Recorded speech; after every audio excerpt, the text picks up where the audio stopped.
What's up, everyone? It's your boy TJ or DJ Tiddlywinks there. That intro didn't work out as quite well as I thought it would be. But what's going on, guys?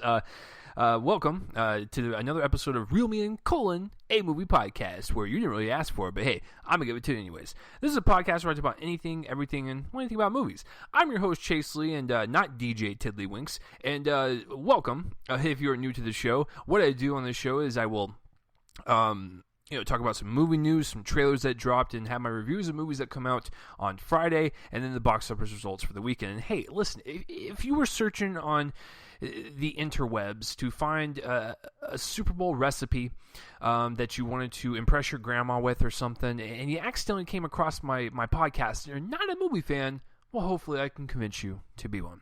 Like I said, guys, I'm Chase Lee, and if you are new to the show, welcome. Please spread this show around, share it with your friends, and let people know this is a pretty decent movie podcast. It's not the best in the world, but it's pretty fucking decent. So, on this week's show, I have a shit ton of movie news to talk about. I got a bunch of trailers to talk about, and then I'm going to review Rings and The Comedian starring Bobby De Niro. Hey, you fucking talking to me? I can't do a Robert De Niro impression, but you guys get the drift. And of course, box office results. So, but first of all, how are you guys doing? You guys doing pretty good? I'm doing pretty fucking swell. My girlfriend's in town, and we saw Rings last night, and we're having a pretty good little vacation so far. And yeah, that's pretty much it with me, but I hope you guys are doing very well, and I hope you guys have a good day, a good night, or whatever the hell you're listening to this. So without any further ado, I'm by myself, no guest this week like last week, so let's get this started with some movie news. The first piece of news is that Millie Bobby Brown, I love saying this actress's name, Millie Bobby Brown, she is from the hit breakout show last year, Stranger Things, and she played 11.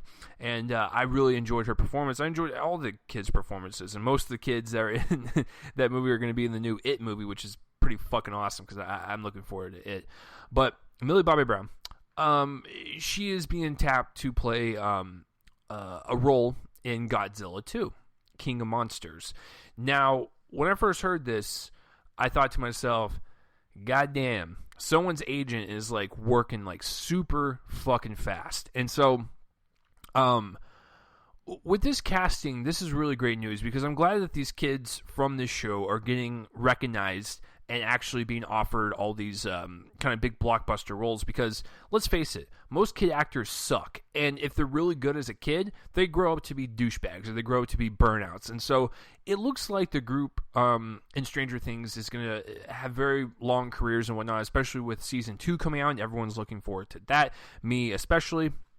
But after seeing Stranger Things, I was convinced that these group of kids are going to go places. They're actually going to, have a really long standing career and not have like something that will burn out in 2 years after they stop. But her being in Godzilla, that's really cool. I'm not going to see Godzilla King of Monsters for Millie Bobby Brown. I'm going to see it for fucking Godzilla. But having her in there is just a nice addition to the movie, and I'm excited to see her kind of blossom into big blockbusters, to have other people see who she is and go, oh, she was really good. What else has she been? She was in Stranger Things? I've heard a lot of things about that. And then they go to Netflix, and then they watch the show, and then their minds are blown, and then they have to sit on the couch and like think about just all the awesomeness that attacked them. So Millie Bobby Brown will be in Godzilla King of Monsters, and that's just great news. I'm really happy to hear that. So Millie Bobby Brown, good luck in your acting career. I cannot wait to see more of what you do. The next piece of news, guys, I'm not going to spend 28 fucking minutes on it like Collider did, but Ben Affleck is not going to direct The Batman. A movie that he's going to produce, star in, and co-write, essentially. I'm just going to keep this short and brief. I really wish this would have been the one thing that Warner Brothers was going to kind of keep their promises on, because it's just set up so beautifully to where, like, Ben Affleck, who's directed really great movies like Gone Baby Gone and The Town and Argo and Live by Night was whatever. That was definitely his weakest film. But Argo won Best Picture for Warner Brothers. You figure, just from a business standpoint, this would be fucking, like, perfect to have Ben Affleck direct his own Batman movie. Like, how fucking cool would that be if you had, like, the grittiness of, like, the town and you apply it to Gotham? Come on, you're setting yourself up for success. So the fact that he's not directing it, I'm not going to freak out like most people. I am very, very disappointed that he's not. But there are a lot of talented directors out there, and, you know, I would rather Ben concentrate on either the performance or the directing solo. He's done both. I mean, look at The Town and look at Argo and stuff. But, you know, Batman's such a prolific character. I'm kind of glad that he's, you know, stepping down and concentrating on producing it and just making sure it's an overall good product and being in the suit and whatnot. Now he doesn't really have to worry about, you know, directing on top of all that. So it kind of relieves some stress from him. So I'm not, like, completely, like, distraught over it. I'm, like I said, extremely disappointed. But there are so many talented directors out there that can deliver a Batman movie very, very well. So I'm not really worried about it too much. So, yeah, disappointing news, but I'm still hopeful that it's going to be a kick-ass movie regardless. So, did you see that, Collider? I didn't spend 30 goddamn minutes on it. All right, so another piece of news. James Cameron has finished the Avatar scripts, and he will begin shooting in August. I'm thinking of February because it is currently in the month of February. The more you know. But this is really great because James Cameron's been working on these fucking scripts for it seems like decades now, almost a decade, because the first Avatar came out in 2009, and it's almost 2019. So him being done and him starting, like, you know, principal photography and production in August, that is really cool to hear because he's writing 2, 3, 4, and 5 back to back, and the fact that he's got all of them done and he's going to start shooting, it's going to be a hectic schedule for the actors. But think about it. Once he gets all 4 of these done, they're literally going to come out, 1 year, and the next one the next year. Like, it's not going to be like this 9-year gap that he's doing now. It's actually going to be, every year once Avatar 2 comes out, and that's fucking awesome. Because the thing with James Cameron is that he doesn't work on movies, like, all the time. Like, he'll work on a project for, like, 10 fucking years, and then it'll come out, it'll be a huge success, and then we'll get to the next one. Because after Titanic came out, he really didn't do anything until Avatar came out. So, you know, that was, you know, like a 12-year gap, and then look at Avatar. Now it's the highest-grossing movie worldwide. It was domestically, but now The Force Awakens has taken that over. But he always makes hits. He always makes movies that people love to go see over and over and over again. That's how it makes so much money. It's repeat viewing. So just hearing this news gets me excited. I'm excited to see the Avatar world kind of grow and kind of expand upon the first. I really like the first quite a bit, and I will stand by it. And I like most of James Cameron's movies. I actually really like Titanic a lot. So I'm not one of these haters that's just like, oh, James Cameron, fucking Avatar, fucking Dances with Wolves, fucking Titanic and shit. I like the boobs, though. No, I actually think they're good movies. Like, I mean, my favorite of his isn't even those two. You know, I listen, a lot of people will say Terminator 2 Judgment Day is the best, and that's a pretty good argument. But I'm not going to lie, my favorite James Cameron movie is probably True Lies. I fucking love that movie with Arnie and Tom Arnold. So, this gets me excited. Gets me excited to kind of see them get into production. Maybe we can see some, you know, pictures or behind the scenes footage. So yeah, I'm excited to kind of see the Avatar saga continue. James Cameron, thank you for working so damn hard. The next piece of news is that Mel Gibson, good old Melly Gibson, was actually offered 2 specific roles this week. The first one being with Vince Vaughn, and it's supposed to be a movie about police brutality, and it's called Dragged Across Concrete. Stupid title, for sure. It sounds like a student film title, I should know, because all the student films I made in school were pretty fucking dumb, and the titles were very, very stupid. But this is going to be interesting because, you know, with Mel Gibson, with all the, you know, controversy that he did, you know, pretty much like 10 years ago, he was ostracized from Hollywood, and a lot of people did not talk to him, and he was just pretty much disregarded. The fact that he's nominated for Best Director at the Oscars now gives him more of an opportunity, and there's a lot more windows that are going to be open for him to take on roles and direct more stuff and really kind of get into the good graces of people of H-Wood. That's what I call it, Hollywood. But being in this film with Vince Vaughn and being a part of a police brutality type of movie, it will be interesting because when you think about Lethal Weapon, like it's kind of like that fun cop movie. This is going to be more of a serious movie. So I'm excited to see like where he kind of goes with it, especially, you know, with the revival of his career after the nomination. It'll be interesting to see him kind of get back into the acting. And I know a lot of people are like, well, what about Bloodfather? That came out last year. True, I didn't see it, but I heard Bloodfather was pretty good. The last thing I saw Mel Gibson in terms of acting, oh, God, I really don't want to say, what is that fucking terrible movie, Edge of Darkness? I don't remember that movie at all. I remember I saw it in theaters and I walked out and I immediately forgot about it. It was very forgettable. But it'll be nice to kind of see him in this versus the other movie that he was offered a role in, Daddy's Home 2. Fuck that. Now, I do agree with this because this was told on many other podcasts and many forums, is that if you are pretty much isolated from a group of people or, you know, Hollywood or whatever, and you are this lone dog that's going to try to revive your career, it is best to go into comedies because that will kind of like get people to laugh at you and laugh at the jokes. Maybe he can poke fun of it himself a little bit and get them like, you know, like when you get in fights with friends or whatever, and then like your friend says like a fucking joke and you can't help but laugh. It's kind of like with that. So, that I'm not really excited for. Daddy's Home 2 can suck a big Daddy's Home dick, but with Dragged Across Concrete, I don't like the title, but that sounds really cool, especially with Vince Vaughn. A lot of people tend to forget that Vince Vaughn's a really good dramatic actor. Vince Vaughn was not the problem with True Detective Season 2.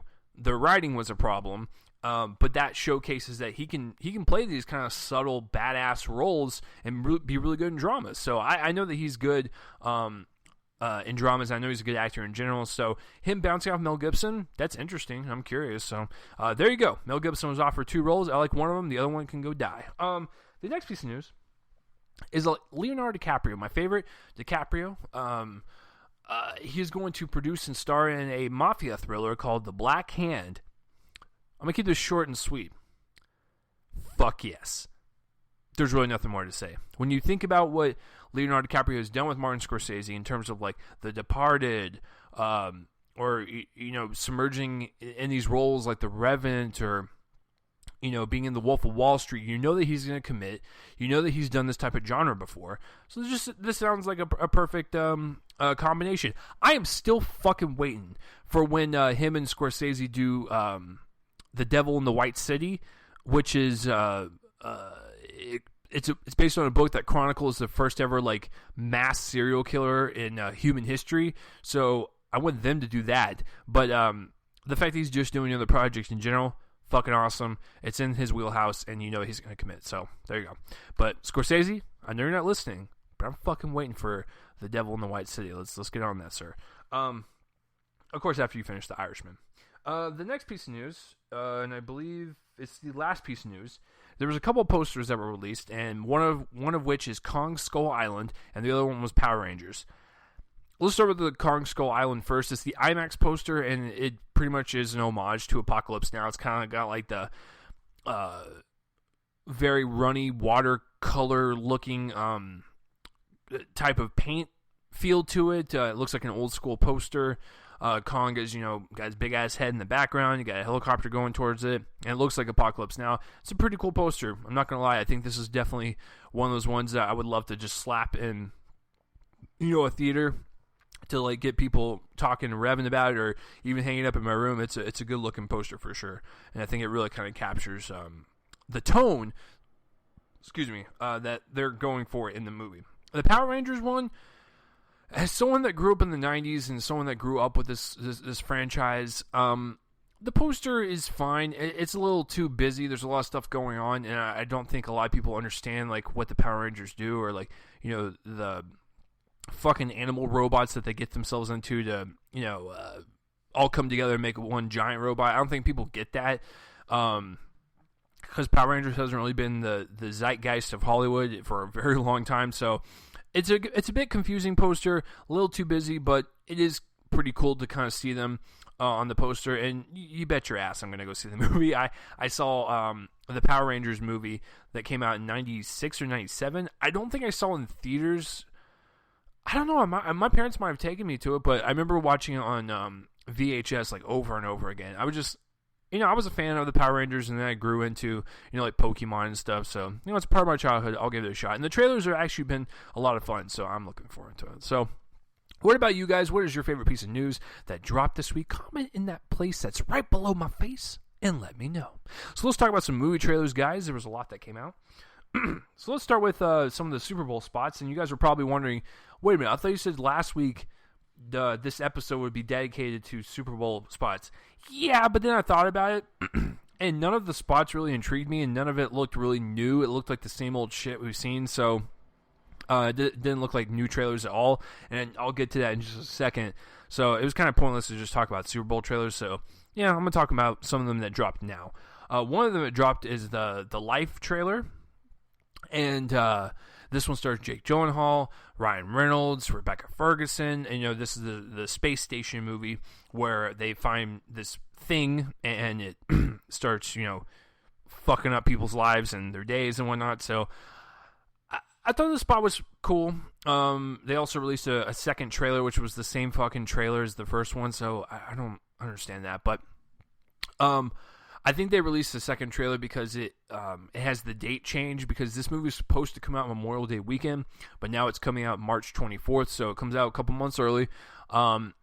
It looks, looks like a good movie. Like I'm not gonna like be excited out of my mind, but I will be excited to see it because I do like the actors involved, and who doesn't like a good old alien romp in space where you can't really go anywhere and this alien's gonna kill you all. So yeah, it's a fine looking spot, and I think it's perfect to get in front of this type of audience and whatnot, so they can get kind of excited for it, because I don't think a lot of people are talking about it. So yeah, it's a fine looking spot. The next one that's also a Super Bowl spot is Ghost in the Shell. This trailer was fucking pointless. I'm gonna go ahead and just say it right now. Out of the 30 seconds that were in there was maybe one shot that was different than what we've already seen. I just listen. I'm excited for it because I'm excited to see these anime adaptations being played in front of a normal group of people and having them be interested to go see the original anime. So that is like the most exciting thing about it, is hopefully they'll garner interest in people to actually go check out some more animes and whatnot, because it's a very underrated art form here in the States. Now I know overseas and stuff it's very fucking popular, which is awesome. I'm glad it has like a core audience over there, but over here there's only like a small group of people that like these type of movies. I love anime. I love experiencing stories and whatnot through the eyes of that type of animation. I'm actually going to go see Spirited Away for the very first time in theaters, because here at the Alamo Draft House, I'm not sponsored by them, but I wish I would. Alamo, fucking get on that, fam. I love you guys. Please sponsor my show. Anyways, I really love going to the Alamo because they feature like certain months or like certain movie marathons, and like they'll play a bunch of older films in theaters. And this month in February they're doing like an anime month, and so they're doing all of Miyazaki's films and Studio Ghibli and whatnot. So it's pretty fucking cool. But going back to Ghost in the Shell, I've only seen snippets of the original anime. I need to watch the full thing. But I really like the aesthetic of it. It's got this futuristic kind of RoboCop vibe to it, and it also has like a little taste of noir. So I really like the trailer that we saw Ghost in the Shell with Scarlett Johansson, but this new Super Bowl spot was fucking pointless. There was nothing to it. Paramount, get your shit together. Speaking of Paramount, Transformers The Last Night.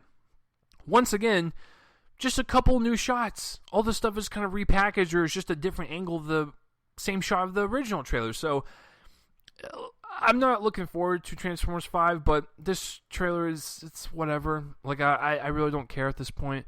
I mean, the visuals have always looked good in the Transformers films. I've always liked the way the robots look, and the way that you can see like the individual gears working, or individual parts moving in the Transformers body or whatever. Other than that, I really don't care for the movies, but I think visually they are definitely, and I'll even say it, they are definitely Oscar-worthy, because they are nominated for Oscars every single time for visual effects, and I believe sound design and stuff, so, good for them.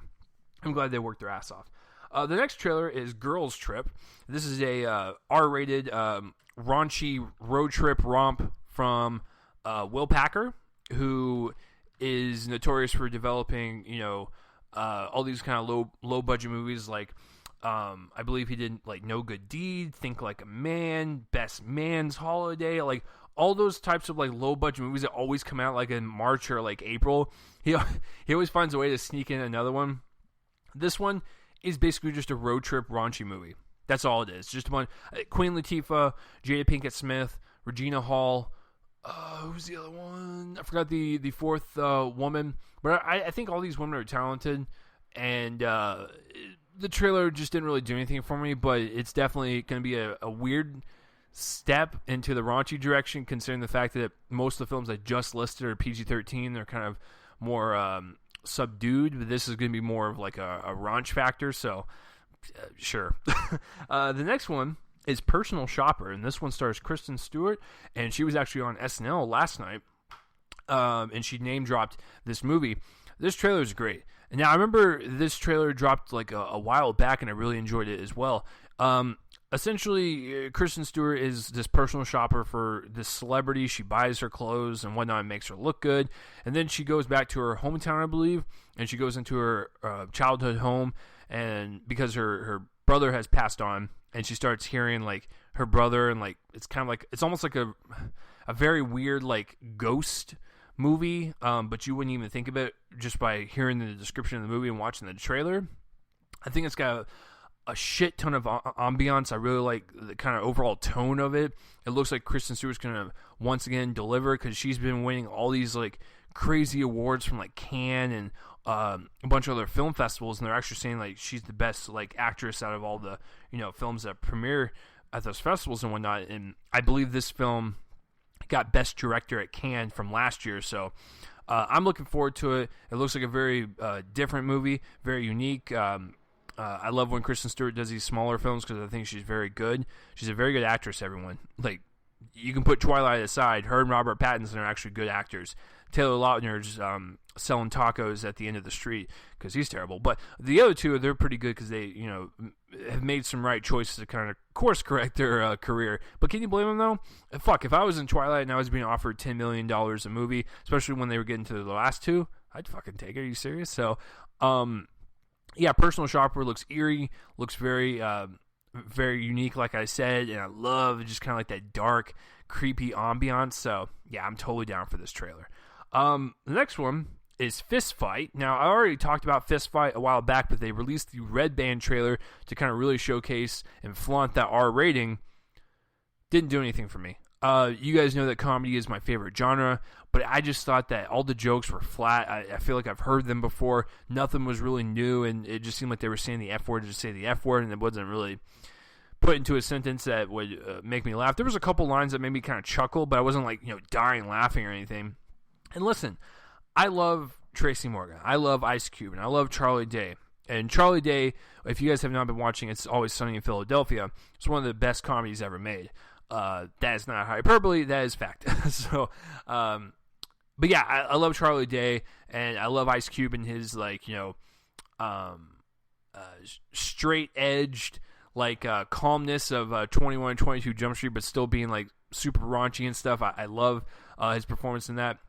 And then Tracy Morgan, I've always liked him like on 30 Rock and him popping up in movies, not Cop Out. But all the actors I really enjoy. And the supporting cast looks really great too. And I'll probably see it because my roommate wants to see it, and it comes out the same weekend as A Cure for Wellness, and I need 2 movies to review for you guys, and I've already seen A Cure for Wellness, so Fist Fight, I guess will be my second movie. But, yeah, I really didn't care for it, to be honest with you. I didn't laugh once, like, out loud. Like I said, I chuckled at 1, maybe 2 lines tops. It looked like they were throwing everything into the kitchen sink as far as jokes and, like, the word fuck and whatnot, and it didn't really work for me. It just seemed like a typical R-rated comedy that wasn't really trying anything new with its humor. And I don't mind raunchy comedies. In fact, I fucking love them. It's just, when you see so many, it just seems like the same jokes over and over again. It's like, please just try something new. Even if it falls flat on its face, I'll still give you credit for at least trying something. So, yeah, the Red Band trailer did not work for me. I'm just going to be straight up with you guys. I'll probably see it, though, for you. But as far as the Red Band trailer goes, no thank you. So the last trailer is the final trailer for Beauty and the Beast, and once again, it looks magical. It looks whimsical. It looks like a great Disney live action movie. Didn't really care for Alice in Wonderland. I saw Maleficent. Didn't really care for that. I did not see Cinderella yet, and a lot of people say Cinderella is pretty great. And I really like the Jungle Book. So, for me personally, they're knocking 1 out of 4 so far for me, and I haven't even seen the other one. So, I think the trailer looks really great. It kind of adds like that fairy tale quality that Disney's known for, by taking scenes from the original while adding looks like some new stuff and maybe some new songs. So yeah, it looks like a pretty good time, and I'm excited to see Dan Stevens and Emma Watson do their thing. Yeah, there's really nothing more to say. A lot of people have complaints of the CGI and how the inanimate objects looked. It does look a little creepy. It look a little too weird for my taste. Like, it doesn't even look like it gels well in the same universe, but that's really just a nitpick. Everything else looks pretty good, and I'm excited to see it, and I think it will definitely be one of the biggest hit movies of March. So that's it for the trailers, guys. What did you guys think of it? All of them. My favorite one, be honest with you, it was Personal Shopper. It was a small indie film, and I really enjoyed that one. My second one would probably be Beauty and the Beast, but yeah, Personal Shopper is my favorite. So what about you guys? What was your favorite trailer that dropped this week? Comment in the place for my face and let me know. Guys, the appetizers are out of the way. All the fuckery is out of the way, and now we are here for the 2 main courses that you came here for. I know I wasted 27 goddamn minutes. All right. I saw Rings last night, and I saw The Comedian almost a week ago. So, and I'm going to tell you right now, both of these movies have the same grade, but one is a plus, and one of them is a minus. Can you guess which one? Let the guessing games begin. Let's start with, well, I mean, obviously you're going to know, actually, I'll tell you what. I'll review both movies, and at the end of both reviews, I will score both of them. So you won't even know the score for one of them until after the second one. So it keeps you guessing. That was supposed to be like an evil laugh, but you guys know the fucking drill. All right, so let's start with The Comedian. All right, so I saw this one last Monday at a press screening, and I wasn't like super stoked for it, but I was excited to see Robert De Niro bounce back from fucking Dirty Grandpa last year. As long as he did something decent, I'd be like, oh my god, that was Oscar worthy compared to the butt munch that was Dirty Grandpa. So I saw The Comedian, and I walked out, and I was like, that was fine, I guess. So let's get real and break this down. Let's start with the writing and directing. As far as the actual story goes and the actual characters themselves, the story is just about an aging insult comic who, we see is just, he's old, he doesn't fit well with, modern times and modern comedy, he talks to people, and, he starts hanging out with Leslie Mann and whatnot, and they fall in love with script. The story itself didn't really seem anything new that we really haven't seen before from this type of premise, because it seems like over the past 5 years, there's been a lot of movies based on, like, stand-up comedians, or, like, even if they're, fictitious or whatever, so it was very weird to see another one, but, yeah, the story itself, like, it didn't really offer anything new. It was very average, kind of bland, and even with all the twists and turns that they try to throw at you, you're like, I've already seen this before. Like, it's not anything that's surprising or anything. So, yeah, there's the story part. Characters. Robert De Niro's character is a dick throughout the entire movie. And when you have, like, the smaller, quieter, emotional moments between his character, it doesn't really fit well with the rest of the movie. And that goes for the whole movie in general. Tonally, it's all over the place. When you have like these raunchy, insulting, crude, comedic scenes, which are somewhat funny, and then you switch to, these characters actually have heart, and they're actually, really human. A lot of people just, they don't hang out with stand-up comics outside of the stage, so, they really don't, get their feelings, because a lot of people say that stand-up comedians are actually the most tragic people. And I understand that to an extent, but just tonally, it didn't mesh well in terms of having the raunchy comedy scenes and then switching over very randomly, to a more quieter, darker moment, and it didn't really have a flowing transition between those scenes. So yeah, I just think for character wise, I think they're very like blandly written, and there's really nothing about them. And the same thing goes with Leslie Mann. You really don't know much about these characters. Like, you know a couple like things they've done in their past or things that have happened in their past, but you really don't get to know them. So when you get to the more, emotional moments, you don't really connect to anyone because they were kind of dicks in the scene prior. So, I think the characters are poorly written. And, Robert De Niro's brother in the film, played by Danny DeVito, you could have literally gotten anyone in the role. It didn't require anyone to be famous like that. I thought that was a very underwritten character. So was Leslie Mann's dad. Didn't really care about him at all. It was just like, I really didn't care about the story or the characters in general.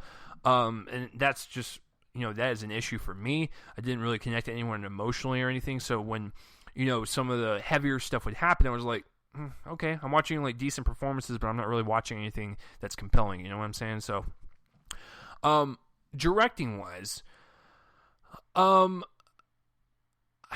again, it's a very average movie. Like, there's really nothing that was like, no risk we're taking in terms of the way it was shot or the way they, had the characters in a scene or whatever. It's just a very basic standard movie that I didn't feel like the directing was like as weighty as, other movies and whatnot. They're, a comedy with heart. I just, it's like, okay. And I think the biggest offense or biggest offense to the directing is that and to quote one of my fellow critics, Carrie Darling of the Forward Star Telegram, when we got out of the screening, the first thing he said was, that was like a sitcom. And when I started thinking about it and stuff, I was like, holy shit, he's right. It is like a fucking sitcom. Because every single time when the scene would change to another scene, sometimes movies will have transitional pieces of music to kind of bridge that gap in between the scenes, right? So after, a scene would end and go to the next one, you would have this cheesy-ass jazz saxophone playing in the background as if it's a fucking parody of itself. Like, it seemed like the most stereotypical, like, New York thing to do, because this movie's set in New York, to have that jazz saxophone in the background. It just, I didn't really like the transitions at all musically or, sound-wise. It just... It's already an average story, but then you start to downgrade it just a little bit more with those transitions. So yeah, just the directing didn't really do anything for me. Acting wise, I will say this: as much as I didn't really care for the characters or the fact that they were underdeveloped or one note, I thought Robert De Niro gave a pretty good performance. Like, it wasn't like anything outstanding. It's like, oh my god, when he passes on, probably next week, because it just seems like there's actresses dying like every single day. But when he eventually does pass, we're not going to go, oh yeah, the comedian was one of the best roles he ever did. No, it's like he was good. He was passable, and I will say he was way better than Dirty Grandpa. So he jumped over that hurdle just fine. Leslie Mann was also very good, and I know a lot of people have a problem with their romance in the movie because Robert De Niro is 68 and she's like in her 40s. Yes, technically you can see Robert De Niro practically being her father, especially since in the movie Harvey Keitel plays her father, and I think him and Robert De Niro are around the same age, I believe. Harvey might be a little older, I don't know, but I think they're around the same age, and that didn't really bother me so much because their chemistry was somewhat there, so I somewhat could believe it. So yeah, that didn't really bother me too much, but I thought Leslie Mann was good. She kind of had that bite and kind of a defensive nature to her character, but she also had like this sweet, caring side to her. So I thought she was good. And then when you think about Robert De Niro's performance, he had that sharp and that wit that you would see a stand-up comedian have, and then he would have like his more tragic, quieter moments of really kind of revealing some shitty things that happened in his past. And I thought he delivered, those pretty competently. So yeah, I thought them two were good. And I like Danny DeVito quite a bit, and I like Harvey Keitel, but they were just... You could have literally gotten anyone for those roles, and I felt like it was such a waste to have them in there, even though they were fine in their roles. But as far as the two main leads, they're good. So Acting wise, yeah, there you go. So cinematography wise, it's a little flat, to be honest with you. When you're filming something in New York, you figure you would have something, luscious and just something so gorgeous about the way the city looks at night and just all the lights and the people. It looks so lively, and you just want to be you want to go there right now. You feel like the movie is inviting you into this like really wonderful place. And for a movie that's shot in New York, it is very flat. Like it was just very flat looking movie. So editing wise, this is where it will probably get most people. The movie's 2 hours long, and for me personally, I wasn't affected by the time length so much. I was just more of like, I wish there was a little bit more emotional weight to the movie type of deal.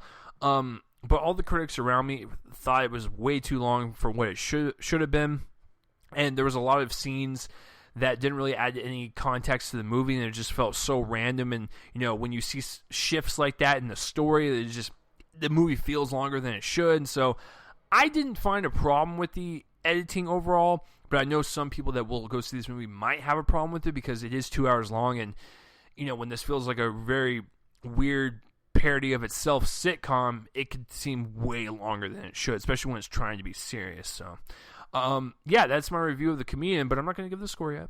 We're going to jump into Rings now. Saw this last night with my girlfriend, and listen, guys, I really like the first one quite a bit. I think the first one is actually one of the best American remakes of J-horror. I think it probably is the best.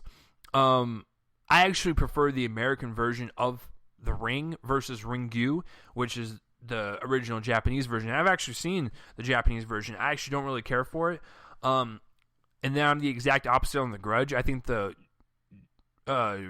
Ju-On, The Grudge over in Japan, is way better than the American version. So, tit for tat.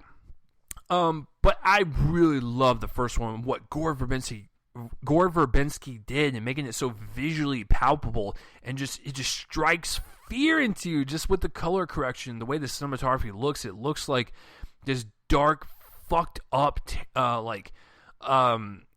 spooky story that you would tell someone around a campfire. It was so fucking well done.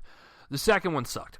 And what's really ironic about the second one is that it was directed, the American sequel was directed by the guy who did the original Ringu, and it sucked over here. So it makes no sense to me.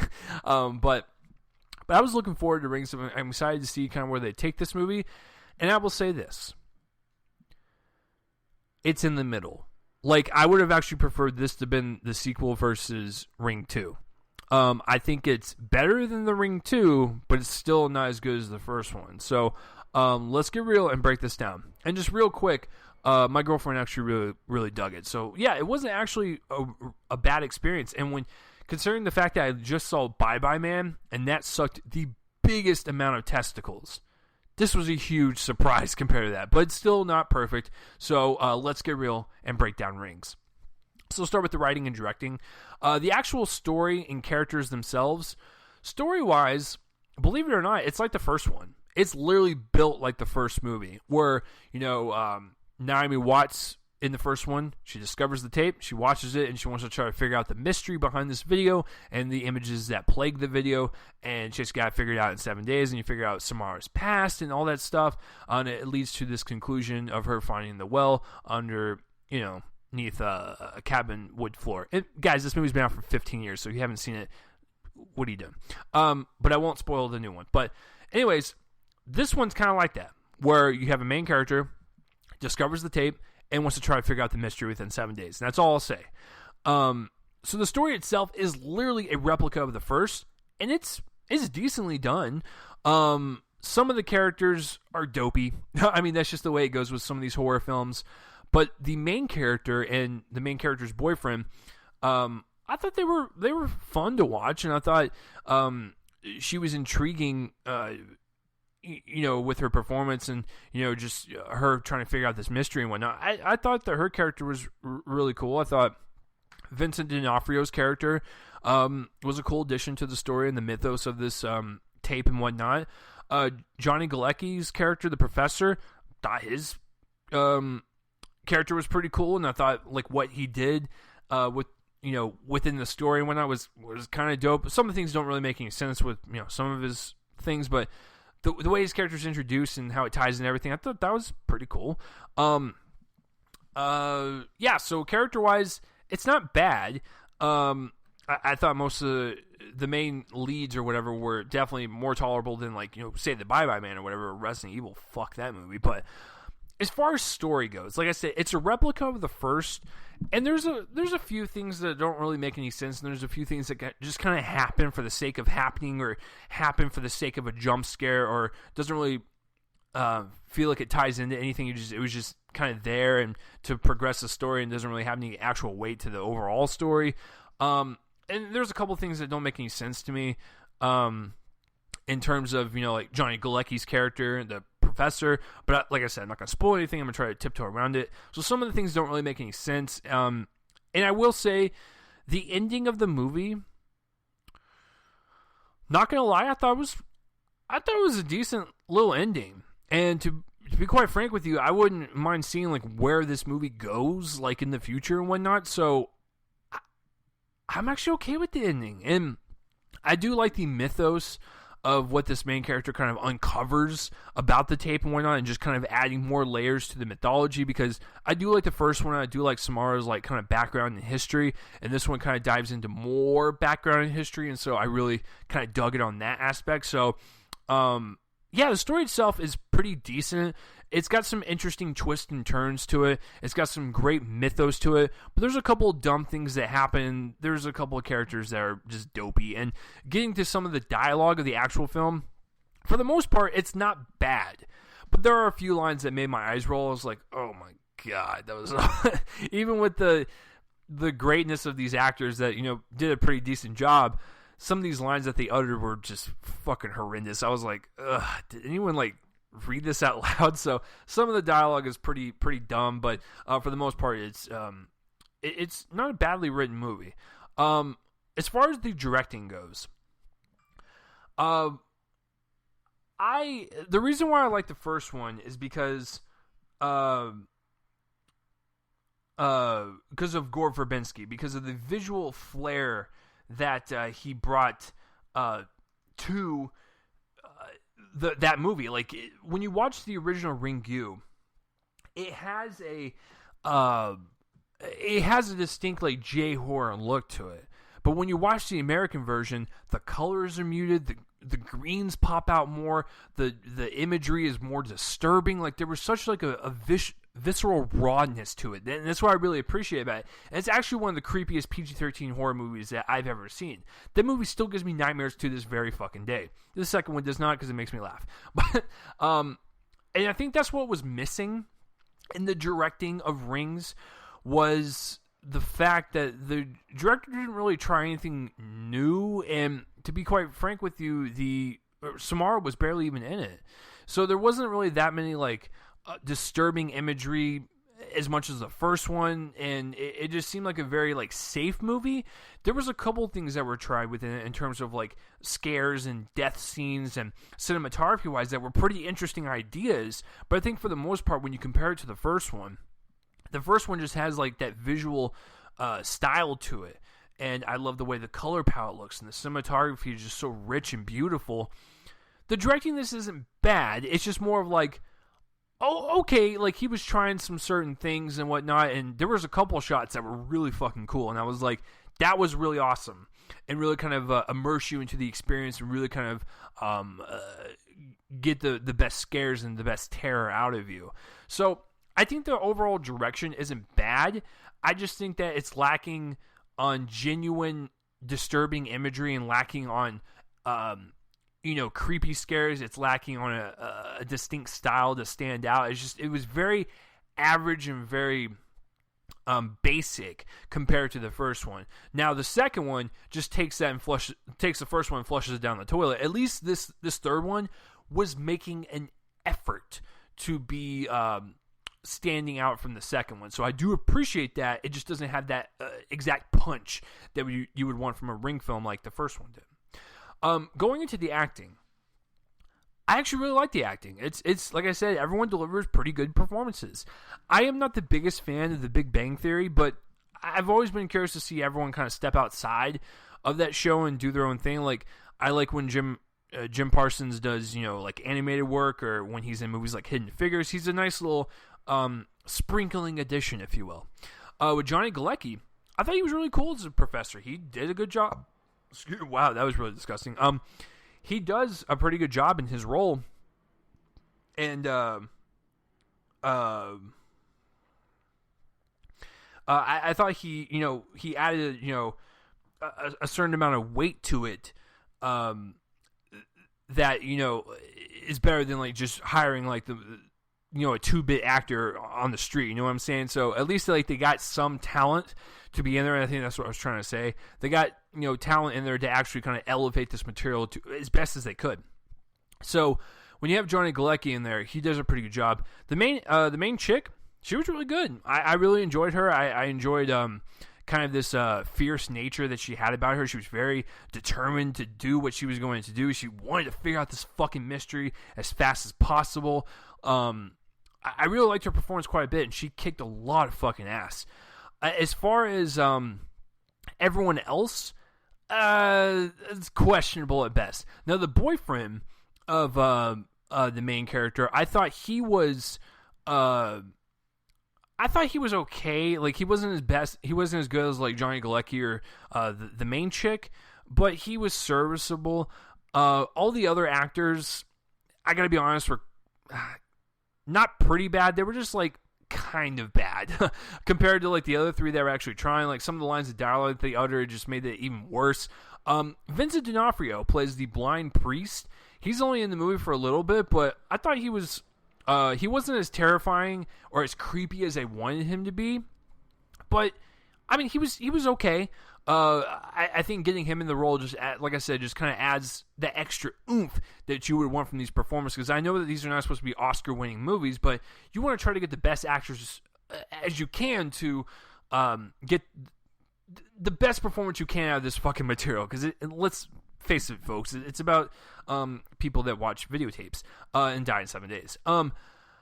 So yeah, that's pretty much it with the acting. And speaking of videotape in 7 days, I forgot to mention that in the overall like writing and directing and stuff, is that it is very fucking weird to see a movie in 2017 and them having to fucking reference a VHS. It felt so out of place, and like it's old news nowadays. And I was wondering how they were going to play into it.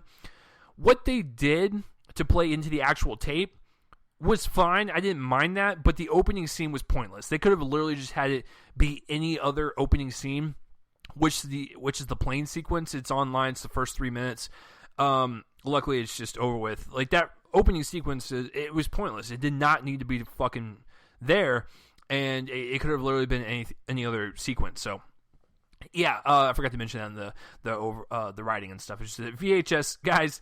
There was teenagers in our audience. They don't know what the fuck that is. So, it just seemed very weird, especially in 2017. So, as far as cinematography goes, it's not as visually striking, like I said, as the first one, but there were interesting, like, dolly shots or wide shots that they used, or some interesting kind of creative scare tactics and whatnot. So I appreciate the way the cinematography was done. It wasn't as bad, like I said, as the second one, but it was trying to emulate the first one, and I thought it did a good job trying to make something of its own. So cinematography, it's kind of got like that green tint to it almost in some scenes, but I think they tried the best they could. So editing wise and special effects, editing wise, I think it was about an hour and a half long. For me, I was actually intrigued by the whole hour and a half. I actually wanted to see more mythos and more background history into these characters and the tape and whatnot. So I was actually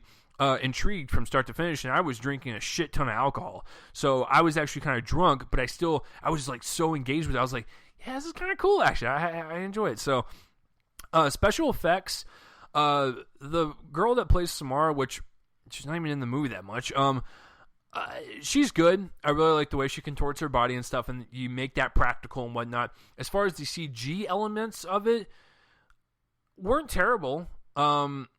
and definitely not as bad as like the Bye Bye Man. That fucking fried bologna butt fuck of a dog, like that was awful. But for this one, it's not bad. So as you guys can tell, like I'm kind of just like down the middle with this movie. It's not like the worst thing in the world, but I do think it adds upon the mythology and the history of the tape and everything, and it adds some neat elements. It kind of ends on a really cool cliffhanger. The performances were pretty good, and I liked some of the cinematography and, like I said, directing ideas that he had in the movie. So I want you guys to guess which one I'm going to give the plus and which one I'm going to give the minus to. I'll give you 10 seconds. No, we ain't going to fucking wait that long. All right, so The Comedian, I'm actually going to give a C minus. I'm going to give The Comedian a C minus, and there you go. I just ruined the Rings movie. I'm going to give Rings a C plus. So both of these movies are down the middle for me, and the reason why I went minus on The Comedian, because I thought it was, once again, not really engaging. I wasn't really emotionally connected to anyone, but the performances were at least decent to where I didn't want to dip it down to a D plus, and I'm giving Rings a C plus, because I think, like I said, they try some interesting ideas. There's some interesting imagery in it, and I overall enjoyed it way more than I thought it would. It's not like anywhere near a B quality by any means, but I think a C plus is pretty honorable for this said movie. So what did you guys think of Rings and The Comedian, and have you even heard of them? Comment in the place with my face and let me know. All right, let's get into some box office results, guys. How did Rings do? Let's fucking find out. All right. If my internet will cooperate with me, I can have these numbers up pretty fast. All right. Ooh. Now, I haven't seen these numbers yet, so this is going to be pretty interesting. Oh, that's bad. All right, so there was actually 4 releases that came out this weekend. The first of which was I Am Not Your Negro. It came out in 23rd place with $709,000. It's one of the documentaries being nominated for Best Documentary at the Oscars this year. I have not seen it yet, but I'm really looking forward to it because I really enjoyed 13th. I enjoyed OJ Made in America, so I'm excited to see more documentaries from the nominated list. The Comedian came in at 19th place with $1.1 million. Yikes. Now, granted, it was only in 848 theaters, but that's still pretty bad. The other one that came out, which released in almost 3,000 fucking theaters. Now, I'm going to check the score right now live for you guys, because I haven't checked it in a while, and it was really fucking bad last time I checked. Believe it or not, when I was in A Cure for Wellness this past Thursday, me and Carrie Darling, the other critic or whatever, we were actually making fun of this movie because we just pulled up the Rotten Tomatoes like message board, and we would just read all the little blurbs and stuff, and they were so fucking hilarious. That's not remotely correct. All right, so on Rotten Tomatoes right now, Rings has got a 5%. Well, fuck you. And The Space Between Us has got an 18%. What the fuck? The Space Between Us was at a 6% on Thursday, and it jumped up? Fuck you. And The Comedian's at 25%, so all these are like extremely rotten. I Am Not Your Negro is actually at 97%, which is really, really good. But Rings of 5%? Motherfucker, did they see Bye Bye Man? It is not that bad. The Bye Bye Man has a fucking higher score than that, I think. What the hell? Okay, like I said, let me reiterate. Rings is not like this movie I'm going to remember at the end of the year. It's a very average movie, but I'm going to give it that slight edge to a C+, which is barely making it fresh. So a C+ would probably be like what, a 60%? Yeah, so I'm barely like, putting it over. I'm not saying it's the best thing ever, but 5%? Ugh, come on. It's better than The Comedian, and I've heard it's better than The Space Between Us, so that's fucking bullshit. All right, so The Space Between Us came out in 9th place with $3.8 million on a $30 million budget. You guys know the rule. You got to double the budget, and you have to add P&A and marketing. Someone's saying they need about $75 million to break even, and they only made 3.8. That is fucking awful. All right, getting into the top 5 of the weekend. Number 5, we have La La Land with $7.4 million, and right now it's doing very, very fucking well. Its budget is $30 million, double that, $60 with its P&A marketing, about $65, $70. It didn't spend too much. It's made 268 worldwide and 118 just in the States and Canada. My God, that is fucking phenomenal. So, good job, La La Land. Still hanging in there. Number 4 is Hidden Figures with 10.1 million. It's doing very well, just like with La La Land. It's actually in the little in the lead domestically. Its production budget is 25 million. Double that, we're looking at 50. P&A marketing, maybe 60. Domestically, it's made 119 million. Worldwide, it's made 122. It's only made about 2 million in foreign market. That's really good. So, Hidden Figures is a really good one, guys. So, I will continue to keep talking about it until it drops out. I'm actually looking at the list right now, and I'm trying to find Bye Bye Man. Is it not playing anymore? No, it's not. Wow. Oh, wow, that's really fun. Number 3 is The Dog's Purpose with 10.8 million. Even after the controversy, it still made money. Its production budget is 22. Double that, we're looking at 44. And with P&A marketing, 50, 55 maybe. It's made 42 worldwide, so it's not bad. Number 2 is Rings with 13 million. Its budget, I'm actually surprised it's this high considering the fact that, fucking gross Bye Bye Man was like, 5 million, and most of the horror movies nowadays are made for 5 million or less. Its budget is 25 fucking million. That is way too high for that movie, but doubling that with its P&A marketing, probably 60 million to break even. It's made 28 worldwide so far. It's not bad. It'll probably make its money back. And number 1 for, I believe, the 3rd week in a row is Split with 14.5 million. It only dropped another 40%. Dude, people are fucking loving this movie. And I like the movie quite a bit, so I'm glad people are supporting it. Its budget, once again, going to those low numbers, 9 million. So doubling that plus the P&A market, we're looking at 25, 30 million tops. It's made 150 fucking million dollars for worldwide numbers, and it's made almost 100 million domestically. That is fucking insane. That's awesome though. So that will do it for the box office results, guys. And guys, that will do it for the show this week. I want to thank you guys for listening. And comment on any of the stories or movies that I reviewed this episode. Share it around. Tell people it's pretty decent. Next week, episode 168, I will have my reviews of Lego Batman and John Wick 2. And I'm hearing the people in the far back of the room, where's 50 Shades Darker? I'm not going to fucking go see that by myself. So I reviewed the first one. I don't know. I might go see it by myself and surprise you guys and do a triple feature. But as of right now, the scheduled movies are John Wick 2 and the Lego Batman movie. Might sneak in 50 Shades Darker. No pun intended. We'll see. So if you guys want to follow me on Twitter, it's @RealChaseLee. Subscribe to my YouTube channel. Like, follow, share all that shit on Spreaker, iTunes, iHeartRadio. You guys are fucking awesome. I'm glad you guys found something to listen to every single week and whatnot. I appreciate it. So continue to spread the decent word about my podcast. Just be like, hey, check this out. It's okay. So thank you guys for listening once again. Episode 168 next week. Lego Batman and John Wick 2. This week, I did Rings and The Comedian. So, if you listen to this entire movie podcast and you are not a movie fan, well, hopefully I convinced you to be one. I will see you guys next week, guys. You guys are fucking awesome. Like always, I'm Chase Lee, and the intro and outro music is done by my friends band Fervent Roze. And speaking of them, link will be in the description below. All the links will be in the description below. Let's play them out right now.